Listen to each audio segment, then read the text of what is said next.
Assalamualaikum warahmatullahi wabarakatuh. Perkenalkan, nama saya Munira dengan NIM 22024411429. Jadi di video kali ini saya akan menjelaskan mengenai analisa kebutuhan target pasar pada usaha keripik pisang. Yang pertama itu ada analisis pasar dan target pelanggan. Nah, target pelanggan utama itu terbagi menjadi dua kelompok berdasarkan usia dan gaya hidup. Yang pertama adalah anak usia 18-30 tahun yang terdiri dari mahasiswa dan pekerja muda. Mereka biasanya suka ngemil di saat bekerja, belajar, ataupun sedang santai di rumah.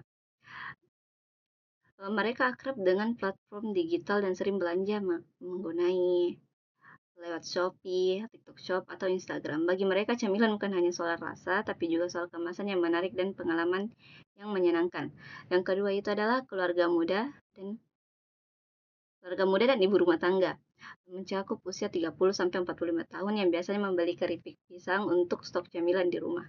Dan mereka itu peduli pada kualitas, kebersihan, dan keamanan makanan. Mereka akan tertarik pada produk keripik pisang yang tidak berminyak dan tidak terlalu manis ataupun asin dan dikemas secara rapi. Ada juga segmen tambahan yaitu penggemar makanan ringan lokal dan konsumen yang mencari oleh-oleh khas. Biasanya mereka berusia sekitar 25 tahun ke atas dan suka membeli produk khas daerah secara online karena tidak sempat bepergian atau ingin mengirim ke kerabat yang jauh. Yang kedua, masalah atau kebutuhan pelanggan. E-commerce ini ingin menjawab beberapa masalah sekaligus. Yang pertama yaitu kesulitan mendapatkan camilan lokal secara berkualitas dengan berbelanja online. Nah, banyak orang ingin ngambil keripik pisang tapi hanya tersedia itu saja tanpa variasi rasa atau kemasan yang unik. Yang kedua yaitu kurangnya kepercayaan terhadap produk UMKM. E-commerce ini akan membangun kepercayaan dengan menghadirkan tampilan profesional, pelayanan ramah, dan produk yang berkualitas tinggi yang layak dibandingkan dengan brand-brand besar lainnya. Yang ketiga itu kebutuhan akan produk oleh-oleh yang praktis. Orang merindukan pengalaman atau ingin mengirim oleh-oleh khas dengan mudah memesan ini secara online. Yang ketiga, pesaing utama di pasar. Pesaing di pasar bisa dibagi menjadi dua kelompok. Yang pertama, brand lokal seperti Banana, Banana Queen, atau Lumba Snack. Mereka sudah punya jaringan yang luas, kemasan modern, dan rasa yang disukai pasar. Yang kedua yaitu UMKM dan usaha yang dijual di marketplace. Beberapa dari mereka sudah punya ratusan ulasan dan harga yang kompetitif, namun pada umumnya kurang dalam inovasi, rasa, atau pengalaman berbelanja. Nah, keunggulan kita nanti adalah bagaimana menyuguhkan pengalaman lebih dari sekadar menjual keripik. Yang selanjutnya itu keunggulan kompetitif. Keunggulan kompetitif tidak hanya terletak pada rasa atau harga, tapi juga cerita dan pengalaman. Produk ini akan mengedepankan kisah lokal, yaitu keripik pisang khas daerah, mungkin dari resep keluarga, atau menggunakan pisang lokal dari petani sekitar. Dari sisi produk ditawarkan berbagai varian rasa yang tidak umum seperti coklat kopi, keju rempah, untuk menarik pelanggan. Kemasan juga menjadi daya jual. Kami akan menggunakan kemasan modern yang bisa dibuka tutup kembali atau bahkan dijadikan hadiah. E-commerce ini akan menonjolkan pelayanan pelanggan cepat tanggap, pengiriman yang rapi, dan mungkin layanan kostum seperti pesan ucapan pada paket. Tren pasar saat ini dan masa depan. Pasar makanan ringan selalu terus bertumbuh, khususnya yang dijual secara online dan punya narasi lokal dan sehat.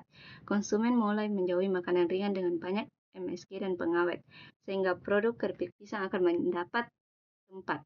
Selain itu, platform seperti TikTok Shop membuat makanan ringan lokal bisa viral hanya dalam semalam. Kedepannya tren akan mengarah kepada produk makanan personalisasi, camilan sehat, eco packaging, dan brand dengan identitas kuat.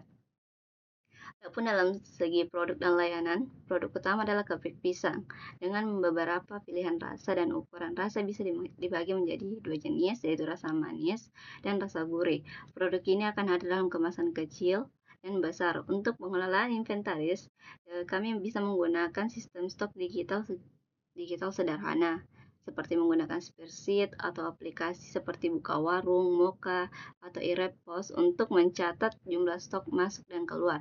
Setiap batch produksi dicatat tanggal kadaluarsa dan stok selalu diputar berdasarkan prinsip FIFO atau first in, first out.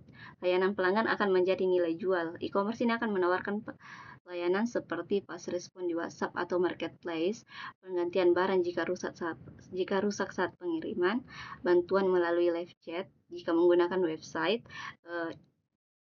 dan paduan pemesanan yang jelas. Dalam segi platform dan teknologi, platform utama untuk memulai bisa menggunakan Shopee dan TikTok Shop karena paling banyak digunakan masyarakat Indonesia dan sudah ada sistem COD dan logistik otomatis. Kalau ingin membangun dan lebih serius, menggunakan website sendiri seperti Shopify atau WooCommerce. Website bisa menampilkan cerita brand, katalog rasa, testimoni, dan blog tentang keripik pisang. Fitur penting yang ada pada e-commerce nanti yaitu adalah keranjang belanja, opsi pengiriman, sistem pembayaran otomatis, review produk, live chat support. Jadi untuk keamanannya kita menggunakan sistem ketiga yaitu Transit atau payment gateway dari marketplace. Jadi website itu harus memiliki SSL agar data terinskripsi. Untuk analisis penjualan, semua marketplace punya dashboard masing-masing. Tapi kalau punya website, kita bisa menggunakan Google Analytics, Hotjar, atau bahkan spreadsheet otomatis untuk melacak produk mana yang paling disukai, jam pembelian yang paling ramai, dan kebiasaan pelanggan. Selanjutnya yaitu pemasaran dan penjualan. Pemasaran akan sangat bergantung pada media sosial, terutama Instagram dan TikTok. Video pendek tentang proses pembuatan, unboxing, dan testimoni ini sangat efektif. Kolaborasi dengan influencer bisa menjadi strategi awal karena biayanya lebih terjangkau dan hasilnya bisa lebih personal. SEO juga penting, terutama jika ada website, judul produk, deskripsi, dan tag marketplace harus dioptimalkan secara optimal agar muncul di pencarian. Strategi harga awal bisa menggunakan harga kompetitif tapi tetap menjaga margin sekitar 30% dan bisa ditambah dengan harga building atau promo beli 2 gratis 1. Membangun merek dilakukan lewat cerita yang konsisten di media sosial, kemasan yang bisa dibagikan ke Instagram, dan pelayanan pelanggan yang ramah. Buat juga program loyalitas, misalnya diskon pembelian kelima atau kode referral. Keberhasilan pemasaran bisa diukur lewat jumlah penjualan per bulan, tingkat respon repeat order, kunjungan ke toko atau website, engagement di media sosial, likes, komen, dan share-nya. Interaksi pelanggan juga harus dijaga, ya, seperti membalas komentar, membuat polling rasa baru, repost testimoni pelanggan, dan bikin giveaway kecil-kecilan untuk menjaga hubungan tetap hangat dengan pelanggan. Adapun operasi dan keuangannya, yaitu anggaran awalnya itu berkisar di angka 10 juta sampai 15 juta. Ini mencakup pembelian bahan baku, alat produksi, desain kemasan, ongkos pertama, dan biaya promosi di media sosial. Keuangan dikelola dengan pencatatan harian dan bulanan. Target margin sekitar 30-50% dari harga jual. Omset bisa ditargetkan misalnya 5 juta per bulan di awal, lalu berharap naik. Jadi gunakan aplikasi keuangan sederhana atau minta bantuan akuntansi lepas.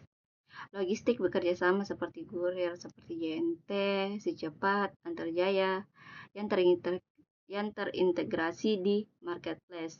Produk sebaiknya dikemas dan disiapkan sebelum